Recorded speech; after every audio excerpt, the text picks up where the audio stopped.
우리는 날마다 스마트폰, 컴퓨터와 같은 ICT 기기를 손에서 놓지 않고 온종일 메신저를 통해서 대화를 나누고 있습니다.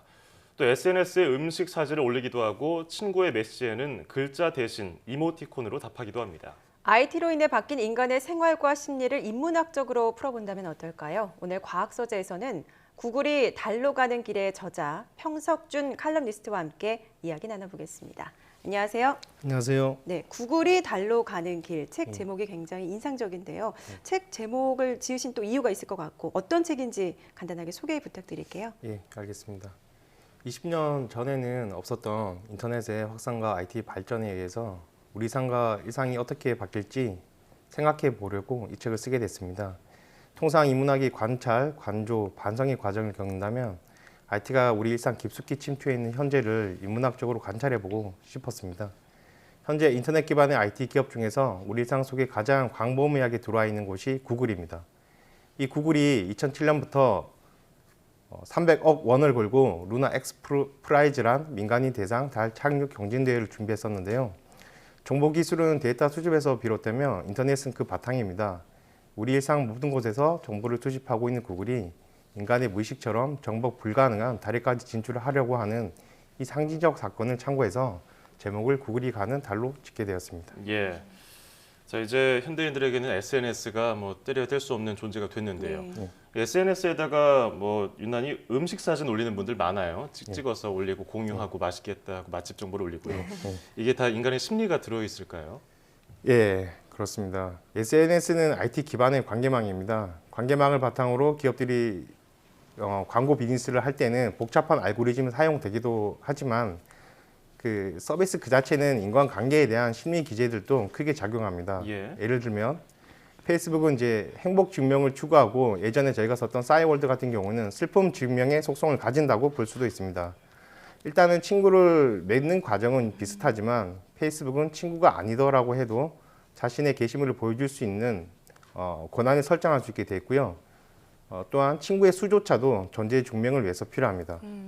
페이스북에 유독 음식 사진이 많은 이유도 이런 심리 기제에서 설명할 수 있습니다. 올리는 사람이나 보는 사람 모두 부담 없이 볼 수 있는 직관적 오브제가 바로 음식이며 누군가와 함께 행복한 관계를 갖고 있다는 관계성을 음식 자체가 내포하고 있기 때문입니다. 그것이 제가 생각했을 때는 페이스북이 가장 대중화된 SNS가 될 수 있었던 이유입니다. 네, SNS에 음식 사진뿐만 아니라 자신의 사진, 뭐 저의 사진도 그렇고 모두 다 사진 올려본 경험 다 있을 것 같은데요. 네. 그래서 뭐 세상에서 가장 큰 앨범이다 이런 별명도 가지고 있는데, 예. 근데 이 사진들이 예. 범죄자를 잡는 데도 쓰일 수 있다고 하는데 어떤 건가요? 예, 저희가 이제 사람을 인증할 때는 최근에는 예전에는 아이디 같은 걸로 인증을 했다면 최근에 지문 인증이나 홍채 인증 또 정맥 인증 방법 등도 있는데 세계에서 얼굴 사진을 가장 많이 갖고 있는 곳이 페이스북이고 그 다음이 구글이라고 볼 수 있는데요. 예. 저희가 얼굴 자체를 분석해서 누군지 증명할 수도 있게 되는 겁니다. 예, 그 방식은 어떤 기술이 있나 보죠? 예, 페이스북은 이제 딥페이스란 기술을 갖고 있는데요. 이건 예. 이제 이스라엘에 있는 기업을 인수하면서 들어오게 된 기술인데, 예. 딥페이스란 기술 자체는 인공지능하고 빅데이터가 결합된 기술이에요. 페이스북에는 이미 10억 명 이상의 사람들이 가입돼 있고 사진 수는 그 수백 배, 수천 배입니다. 거기서 일단은 저희가 얼굴 사진 외에도 몸 전체 사진도 있잖아요. 얼굴 예. 사진만 따로 추출해낸 다음에 예. 그를 이제 다시 3D 작업과 2D 작업을 거쳐서 얼굴 또 그 다음에는 얼굴 윤곽 아하. 특정한 선들을 이어서 그거 쉽게 말하면 격자 무늬 형태로 분석을 해서 이 사람이 예. 누군지를 알게 되는 것이죠. 그래서 페이스북 자체에서 누가 자기가 증명하지 않아도 얼굴만 보고 페이스북이 그걸 알게 되고 예. 그 사람들을 대상으로 광고도 할 수 있게 되는 것이고 또는 만약에 범죄자가 페이스북에 혹시나 자기를 밝히지 않더라도 얼굴 사진을 포함해서 게시물을 올렸다면 그 범죄자 수배도 가능하게 되는 것입니다. 그렇군요. 예. 그러니까 얼굴의 매칭 기술에 의해서 뭐 그런 범죄자를 잡을 예. 수 있는 사진, 유사성을 찾을 수 예, 있다는 건데 정말 맞습니다. 신기하네요. 자, 모바일 시대에 우리가 이제 뭐 메신저로 대화를 주고받으면서 글자로 하는 시대는 이미 뭐 예전에 지난 것 같아요. 예, 이모티콘을 맞습니다. 사용하잖아요. 예. 그게 이모티콘만으로도 대화가 가능할 정도가 됐단 말이죠. 예, 예. 그렇죠. 저희가 사실은 스티커라고도 하고 이모티콘이라고도 하는데 그걸 예. 이제 최근 모바일 메신저에서 많이 사용하고 있습니다. 그걸 인문학적으로 봤을 때는 이모티콘 자체가 공증받은 가면이기 때문에 사용할 수 있다고 생각이 들고요. 예.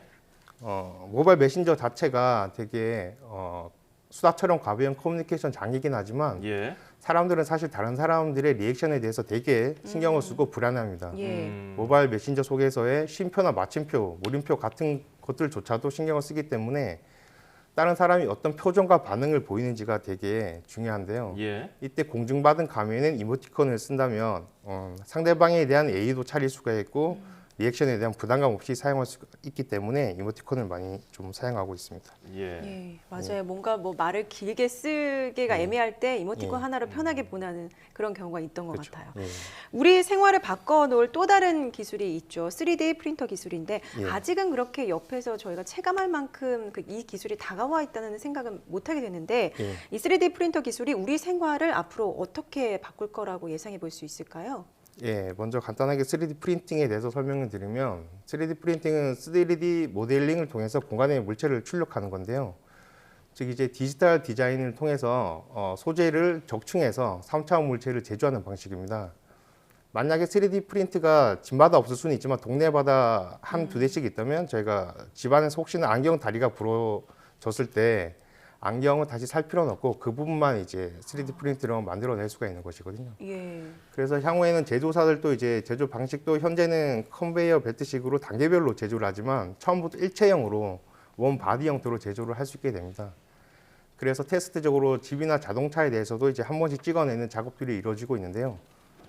시장 조사 기관 가트너 같은 경우는 2018년이 되면 세계 제조 기업의 25% 이상이 3D 프린터를 도입할 것으로 전망을 했고 영국 이코노미스트지는 3D 프린터가 100년 전 미국의 포드사가 자동차를 대량 생산한 것에 맞먹는 효과를 가지고 있다라고도 했습니다. 예.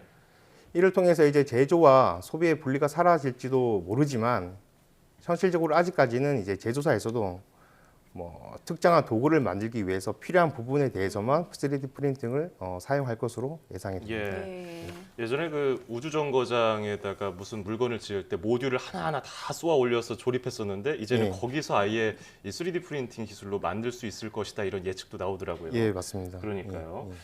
자, 인터넷 번역기 얘기도 해보죠. 번역기 예전에는 뭐 예를 들어서 나는 뭐 먹을 밥일 것이다. 뭐 이렇게 어색한 문장으로 번역이 예. 됐었는데 요즘에는 예. 굉장히 뭐 그래도 올라왔다고 하지만 그래도 아직은 좀 못 믿었고 어색해요. 예. 왜 그럴까요?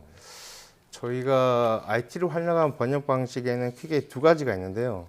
규칙을 다 세팅해 놓은 다음에 거기에 맞춰서 이제 하는 방식이 있고 예. 그런데 사실 저희가 모든 맥락을 다 규칙화할 수가 없기 때문에 번역이 어색해지는 건데 예를 들면 구글 번역기 같은 경우는 통계를 내요. 사람들이 계속해서 이제 번역하고자 하는 데이터를 올리면 그거를 이제 계속 통계를 내고 계속 이제 맞춰 나가는 방식이거든요. 예. 그렇기 때문에 사람들이 구글 번역기를 사용할수록 이제 문맥의 정확성이나 번역의 정확성이 더 좋아지는 것이고요. 물론 이제 구글 번역기 같은 경우도 완전히 규칙이 없는 건 아니고요. 구글 같은 경우는 이제 유엔의 국가들의 언어 또 유엔의 문서들을 최초의 규칙으로 삼고 일단은 그걸로 이제 최초의 번역을 시행한 다음에 그 다음부터 사람들이 사용할수록 이제 정확성이 올라갈 수 있도록 이제 하는 시스템이라고 보시면 됩니다. 예.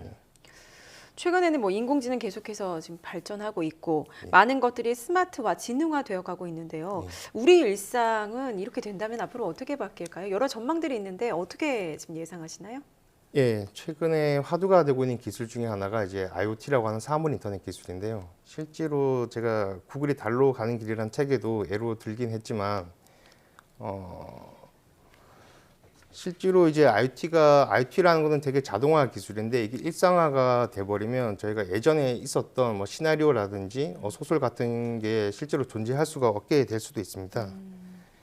예, 만약에 예를 들면 저희가 알랭드 보통에 보면 나는 누구를 사랑했는가 하는 첫 번째 에세이집이 있습니다. 예. 거기를 보면 이제 나하고 클로이라는 여주인공이 이제 가방을 항공에서 이제 가방을 좀 맡겨두는 과정에서 이제 천만함이 이루어지는데 만약에 IoT가 되게 발전된 상황이라면 지금 또 있는 제품입니다만 가방이 자동적으로 자기를 따라오게 할 수도 있고 아니면 원격에서 제어가 가능하거든요. 만약에 그런 제품이 되게 일상화가 돼 있었다면 클로이와 나의 만남은 이루어질 수가 없었을 것이고 그런 SA 같은 것도 존재할 수가 없었겠죠. 예. 그래서 예 그렇습니다. 요즘에는 뭐 인문학의 최고봉이라고 할 수 있는 뭐 창작 활동 같은 건 문학이라든지 예. 뭐 예술, 그림, 음악 부분까지 이제 IT가 점점 파고들고 있는데 앞으로 또 이 IT가 어떻게 인문학과 융화하면서 발전해 나갈지 지켜보는 것도 재밌을 것 같습니다. 자, 지금까지 구글이 달로 가는 길의 저자 편석준 칼럼니스트와 함께했습니다.